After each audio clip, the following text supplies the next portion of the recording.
We're all taught how to live our lives and what it takes to be successful. But at the end of the day, what is it really all about? You have something special within you, something greater than yourself. Look beyond what's in front of you and realize that you are put on this earth for a specific purpose. And in order to discover that, you have to start talking about it. And that starts now. Don't worry about the weather, 'cause everything will be all right. Living Authentically with Gina Mazzetti. Thank you for joining us today and welcome to the 4th episode of Living Authentically. To get us started, let's begin by zooming in on the expert, the guru of authenticity, the person we go to that allows us to say what it is we want to say, gives us the permission to unpack the gifts we hold, and the person who ultimately embraces everything she is and all she is not. You. That's right. You have a secret power, an amazing resource, and ability to participate in what vulnerability expert Brenda Brown calls a daily practice of letting go of who we think we are supposed to be and embracing who we are. Because the truth is, so many of us are going certain places, doing particular things, and making specific choices because others have told us to do so. Today, I would like to stretch your mind, pick your brain a bit, and encourage you to say yes to new opportunity because you intend to, not because others have told you to do so. Because so often we feel pressured, we undergo a level of stress, and we choose to people please instead of self-please. Give yourself the green light to say yes to that which looks appealing, to welcome the unfamiliar, even though it's a bit scary, and to listen to the person inspiring you to push through the uneasiness, step out of your comfort zone, and go for it. On today's show, it is my honor to introduce a gentleman who has stumbled upon his purpose by simply allowing life to happen and working hard, saying yes to opportunity and letting the journey unfold the way it was meant to, in a way that not only enhances his life, but positively impacts the lives of others. So when we come back, I will be here with Dr. Javon Johnson, who will share his road to authenticity. Stay tuned.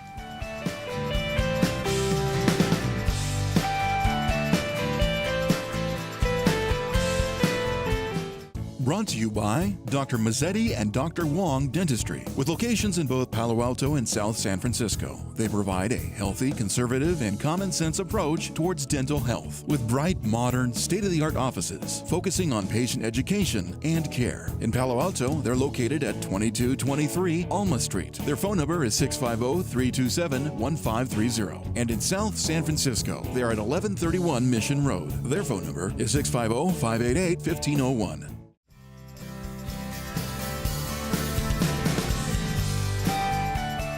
Honest. I'm not happy with the way we raise our black boys.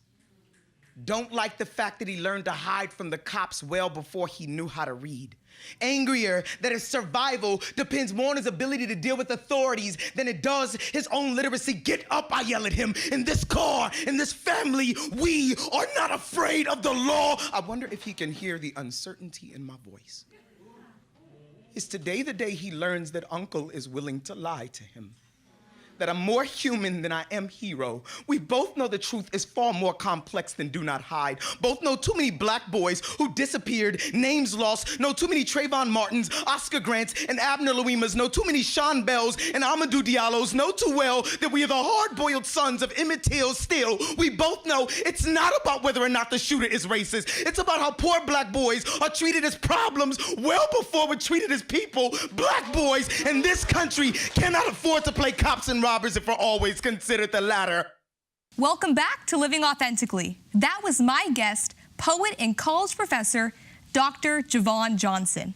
Javon, welcome to the show. Thank you for having me. I'm excited. So excited to have you here today. And before we begin, can you talk about that poem exactly and the inspiration behind it? Yeah, so, you know, I was in Los Angeles at the time. I think I was finishing my doctorate degree, but I was doing research in Los Angeles. And I play a fairly active role in all of my nieces and nephews' lives. And that nephew at the time was 4, close to 5 years old. And I used to pick him up regularly from preschool or what have you not. And on Fridays, I would pick him up. And that Friday, I picked him up, and we were driving like we usually do, talk about everything under the sun, as most young kids that age, as you saw in the poem, he asks a million questions, which is true, uncle, and you try to answer as many questions as you can before A, you run out of answers, or B, just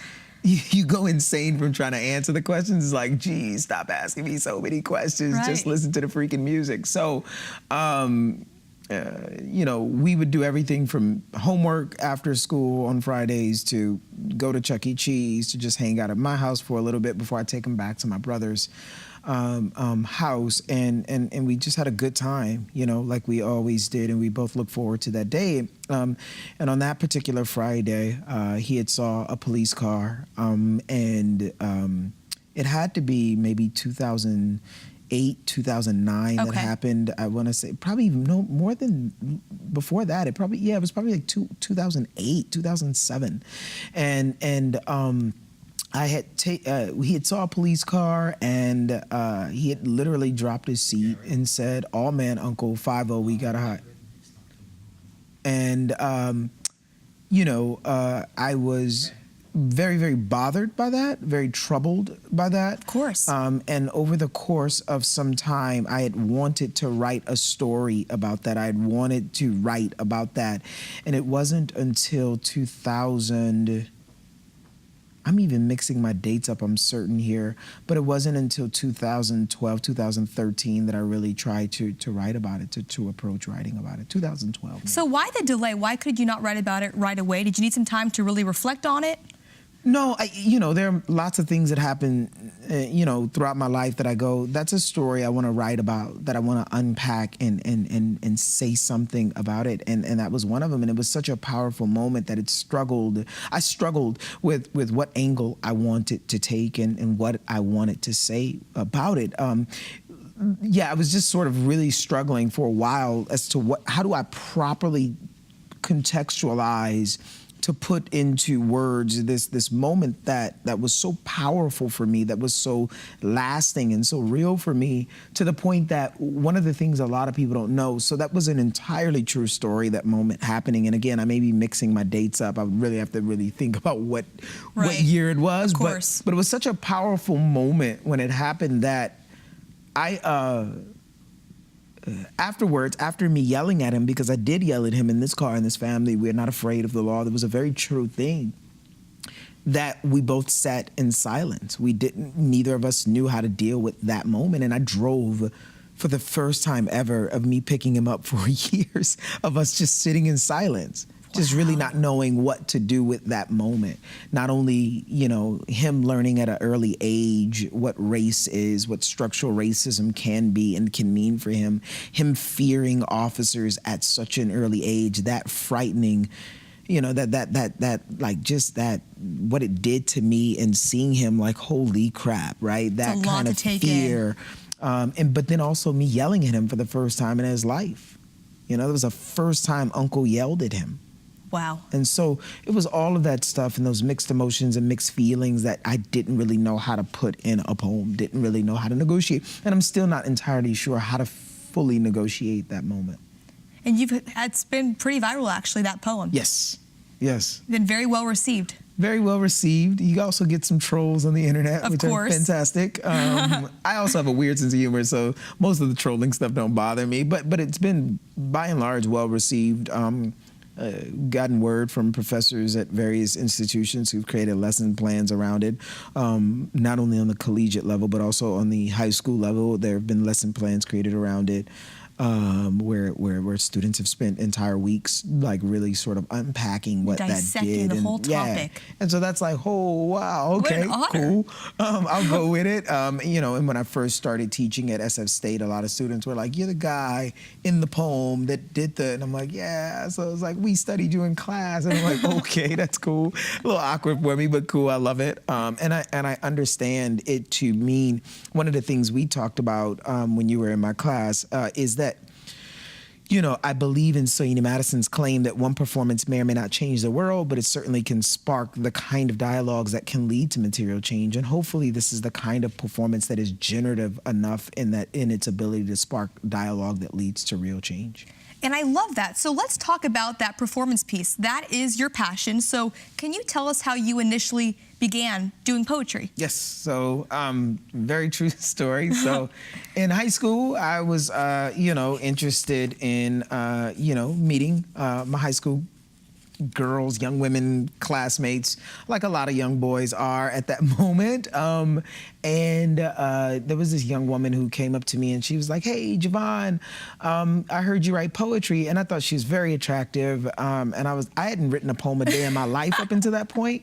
And so I was like, what are you talking about? And she was like, it's so sexy that you write poetry. I was like, I totally write poetry. What's up? What's your name? Let's talk. Let's get each other's numbers and write poetry together. And so essentially, I went home that night, wrote my first poem.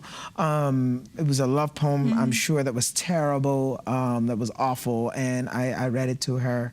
And she was enamored, and we talked and went on a couple dates. It was great times. I was, a budding Shakespeare. I don't know, but yeah, I'm sure it was an awful, awful poem. I'm certain of that. But what it did teach me very early on was that there is power in writing and power in performing. Wow. Yeah. And so from there, you wanted to continue on.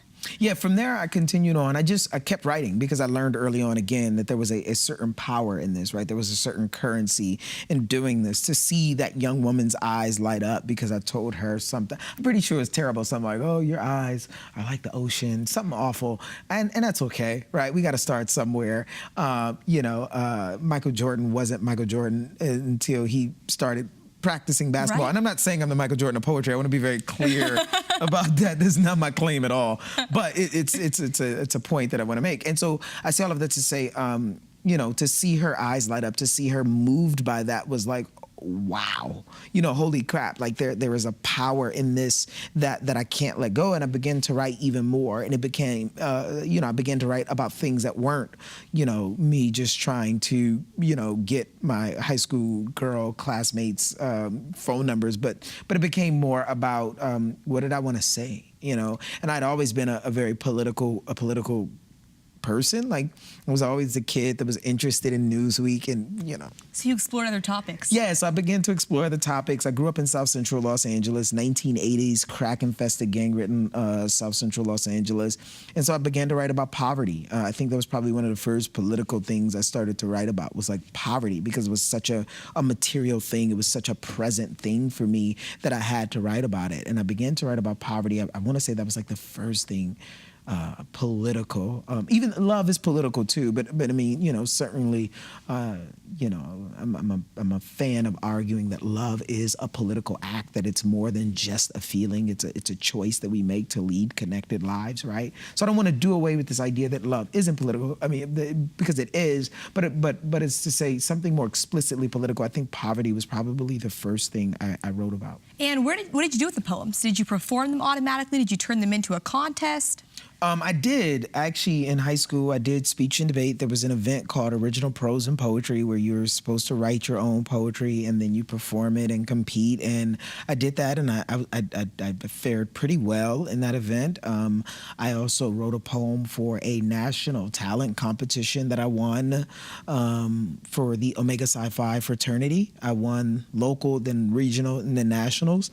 And when I graduated high school in 1998, right? And so it was that, right? So there were competitions, both local, regionally, or I should say all really local, regionally, and nationally that I competed with, and so they became useful. And by the time I started doing more of that, it certainly became poems with more of a message. And then essentially it kept on. I went to college and I was still writing, and one of my friends, undergrad, a teammate who competed with me on the collegiate speech and debate team when I was at El Camino Community College, knew that I was writing, and said, here's this book called Burning Down the House. And he gave me this book that I still have on my shelf today. I'm not entirely sure if he gave it to me or he loaned it to me, but either way it goes, I still have that book on my shelf, and I still know him. So if he wants it back, he can ask for it back. But I say all of that to say, it was a transformative book for me. I read that book, and it was the first time ever in my life that I said, whatever they're doing, I have to do. Wow. The way they were writing, I needed to write like that. I wanted to sound the way they were sounding. And the 1988 national champions came out of the New Eurekan Poets Cafe in New York, and it featured Coach Roger Bonera-Gard, teammates Lynn Procope, Gila Charles Gonzalez, Alex Olson, Stephen Coleman, and their writing moved me. It was writing with a passion, with a purpose, and I wanted to sound like them. And then another competitor of mine took me to a venue in Los Angeles called the Poetry Lounge, knowing that I was writing this way, and that became my poetry home, and the rest sort of. So you said it moved you. Is this when you began to realize this is your fulfillment piece, that this was your purpose? Yeah, I'd always been a performer. There's something about when I went to the Poetry Lounge for the first time after I was moved by the book, right? And I began to perform there, and I met a guy named Poetry who was hosting, and he was like, "You're gonna close out the show, and if you suck, I'm never gonna have you back." And he's joking, right? Like that's but his no thing. pressure. He's like jokes a lot, but right. like, I didn't know him at that point, but that was his first thing to me. I'm like, okay. And so I did it, and I had a good time, and it was well received. And everyone was like, oh, and he was like, he's coming back next week, folks.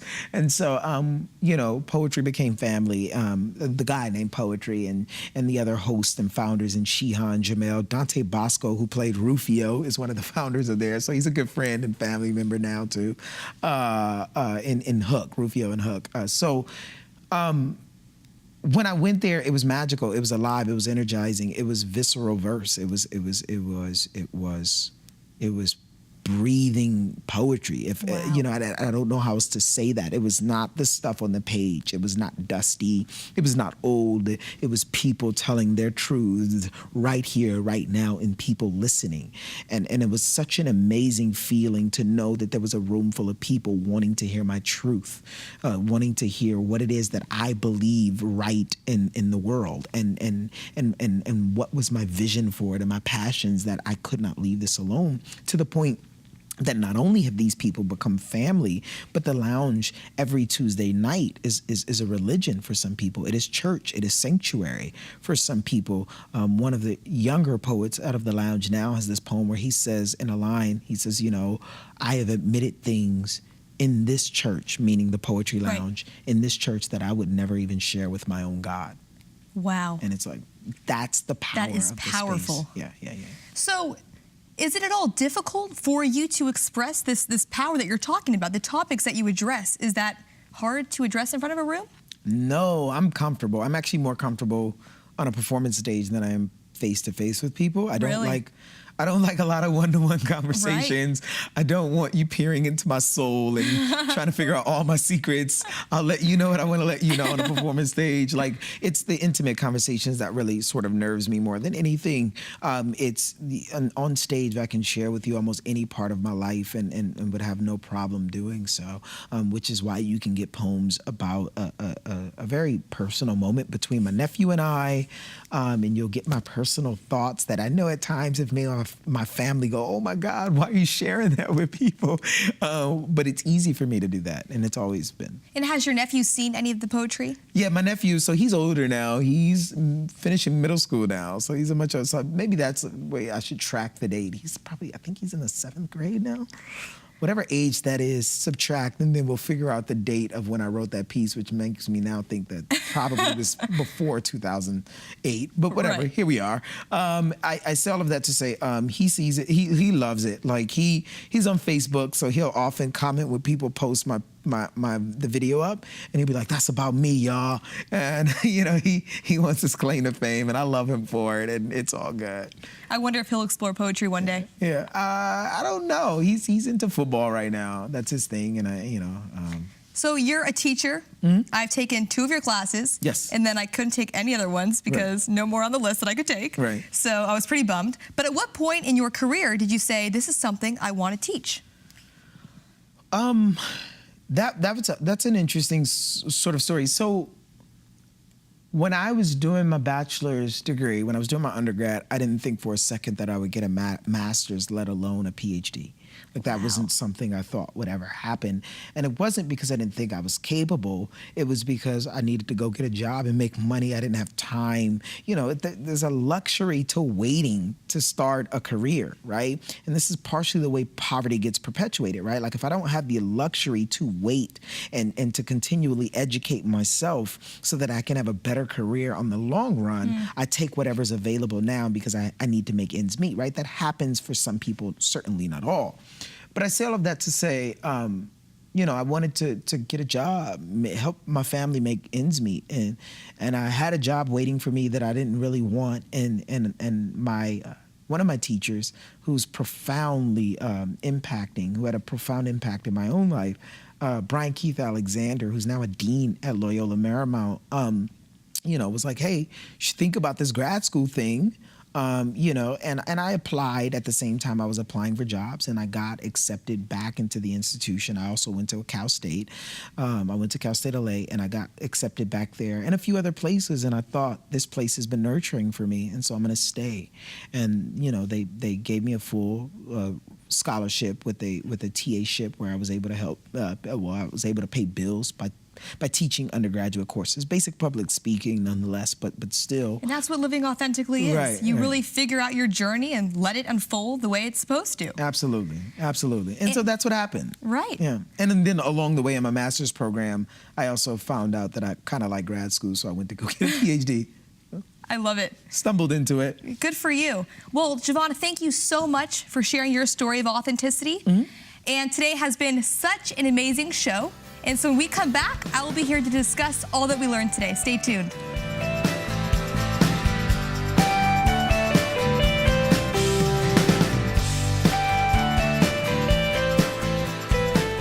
Brought to you by Dr. Mazzetti and Dr. Wong Dentistry. With locations in both Palo Alto and South San Francisco, they provide a healthy, conservative, and common sense approach towards dental health with bright, modern, state-of-the-art offices focusing on patient education and care. In Palo Alto, they're located at 2223 Alma Street. Their phone number is 650-327-1530. And in South San Francisco, they are at 1131 Mission Road. Their phone number is 650-588-1501.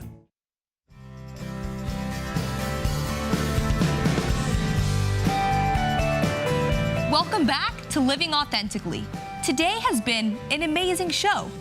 Javon has shared very compelling information with us as he exemplified the power of acknowledging one's talent and translating that very gift into a career while scaling it out to his students. It is my hope that this has motivated you at home to identify what you are good at, build the courage to put your skills into use, and employ your passion to enlighten and strengthen the lives of others while doing so.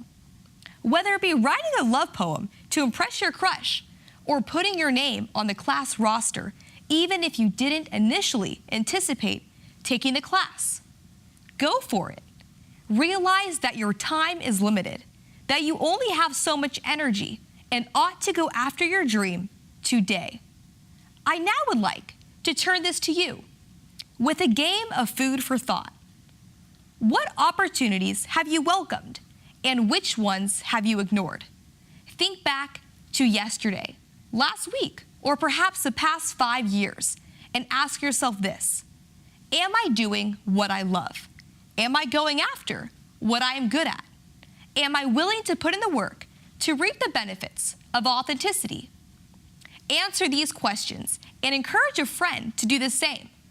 Not because I told you so, but to live a life of authenticity. I'm Gina Mazzetti, and I'll see you next time.